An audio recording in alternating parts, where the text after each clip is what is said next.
The warrior woke from his sleep. Outside to the north were cries of distress. He rose and went out, not thinking about what might lie ahead.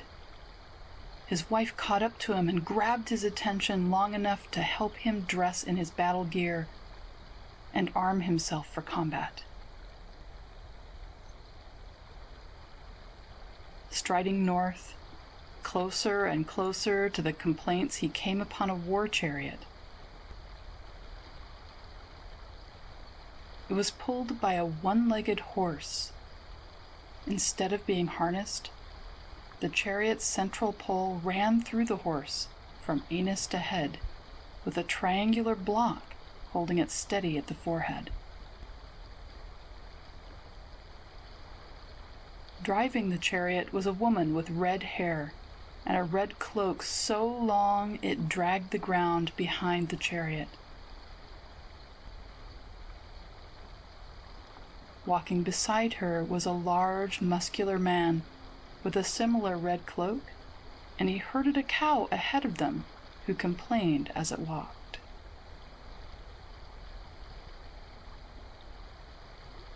The warrior stopped them. Without question, he pointed to the cow and stated that it was not happy to be herded. The woman with the red hair said it was none of his business. The warrior stated flatly that all cows in the area were his concern. The red-haired woman looked him in the eye and called him by name. Cúailnge, you aren't warrior enough to meddle in this business. But how did she know his name?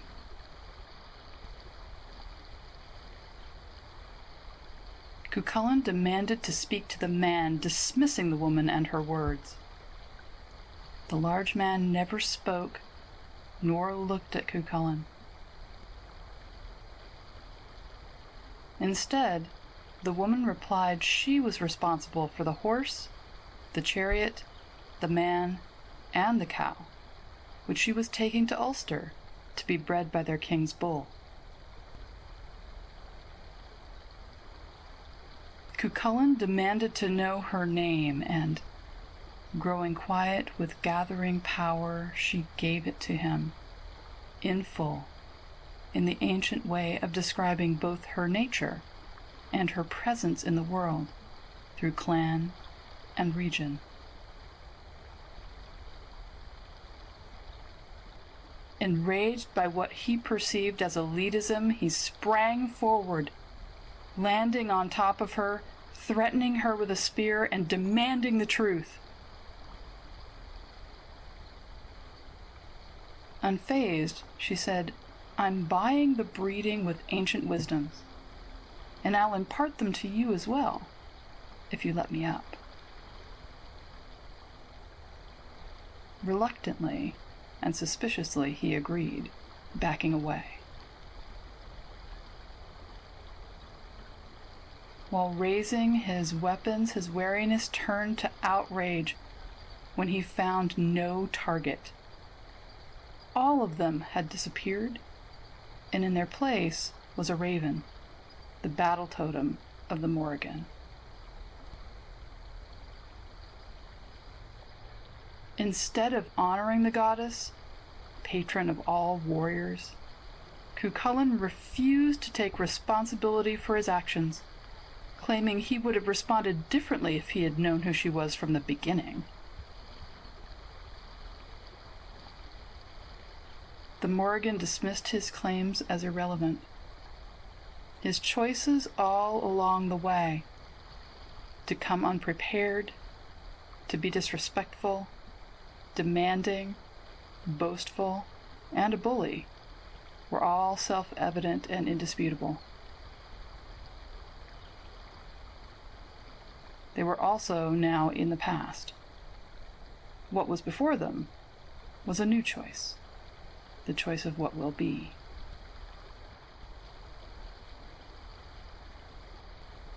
Cuchulainn grew even more belligerent, denying her authority over him.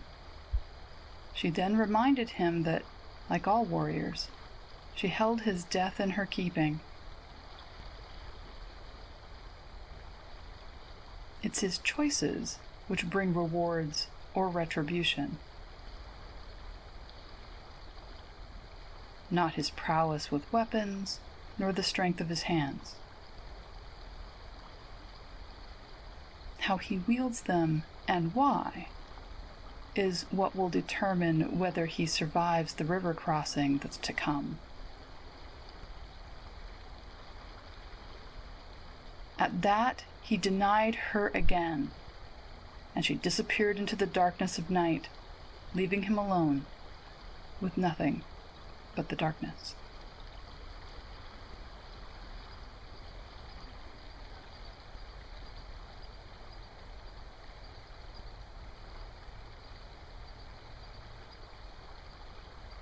At the Táin Cúailnge, Cuchulainn stood at the ford preparing for battle.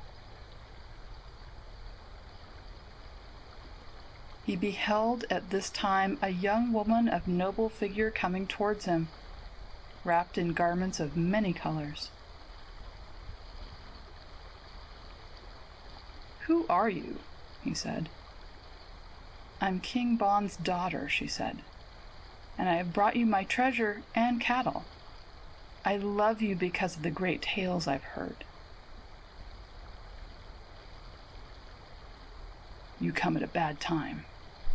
We no longer flourish here, but famish. You can't attend a woman during a struggle like this," said Cuchulainn. "But I might be a help. It wasn't for a woman's backside I took on this ordeal," he exclaimed. "Then I'll hinder," she said. "When you're busiest in the fight, I'll come against you. I'll get under your feet in the shape of an eel and trip you in the ford." "That's easier to believe. You're no king's daughter. But I'll catch and crack your eel's ribs with my toes, and you'll carry that mark forever unless I lift it from you with a blessing," said Cuchulainn with disdain. "I'll come in the shape of a gray she-wolf to stampede the beasts into the ford against you. Then I'll hurl a sling stone at you and burst the eye in your head, and you'll carry that mark forever unless I lift it from you with a blessing," said Cuchulainn. "I'll come before you in the shape of a hornless red heifer, and lead the cattle herd to trample you in the waters by ford and pool, and you won't know me. Then I'll hurl a stone at you," he said, "and shatter your leg, and you'll carry that mark forever unless I lift it from you with a blessing." At that, she left him.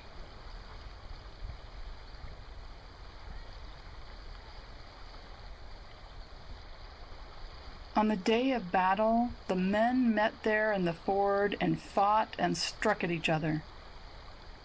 As they were exchanging blows, an eel flung 3 coils about Cuchulainn's feet, and he fell back in the ford.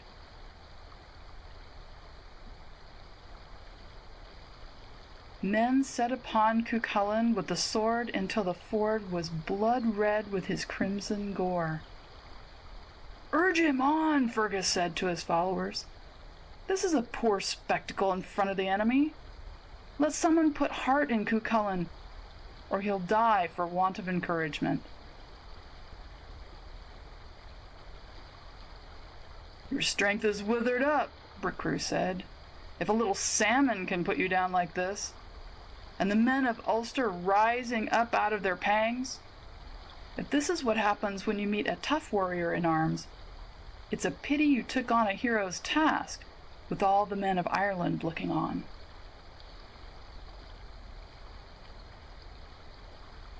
Cuchulainn rose up at this and struck the eel and smashed its ribs. Then, with the thunderous deeds that the warriors did in the ford, The cattle stampeded madly eastward through the army and carried off the tents on their horns. But next, a she-wolf attacked Cuchulainn and drove the cattle back westward upon him. Then he let fly a stone from his sling and burst the eye in her head. She came in the shape of a hornless heifer and led the cattle dashing through the fords and pools so that he cried out, "I can't tell ford from flood!" He slung a stone at the hornless red heifer and broke her legs beneath her. So it was that Cuchulainn did to the Morrigan the 3 things he had sworn.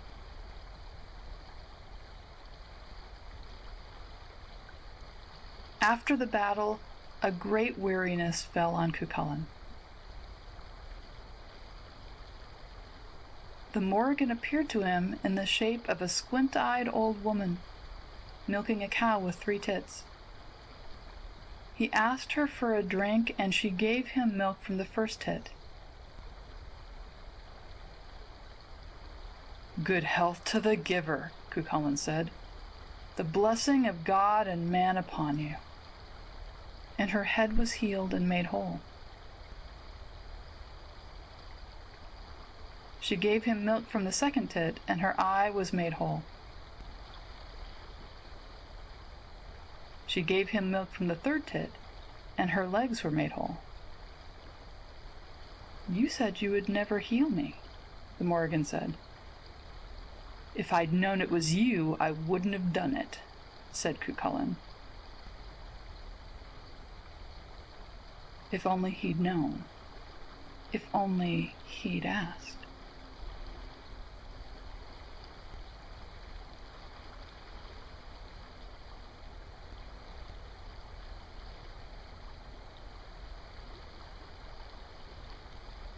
Cuchulainn fought many battles. He was the greatest at battle of any man who lived. He defeated everyone who challenged him, yet never learned to defeat his own pride and willfulness. Standing at the river again and again, he refused to choose the side of responsibility, of right action, of leadership, and instead, no matter how many times he crossed, stayed firmly on the side of glory.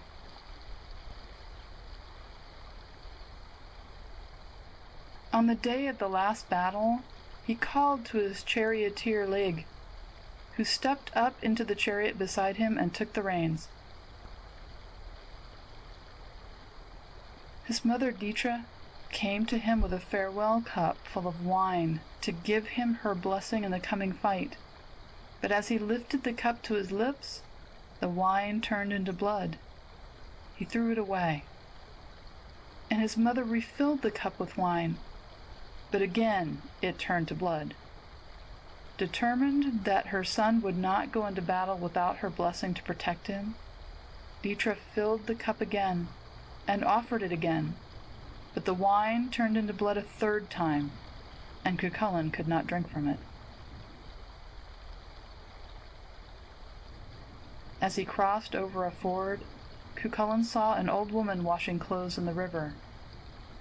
The Morrigan turned to him as he passed and said, "I'm washing the armor of Cuchulainn, who is going to die today." He drove on.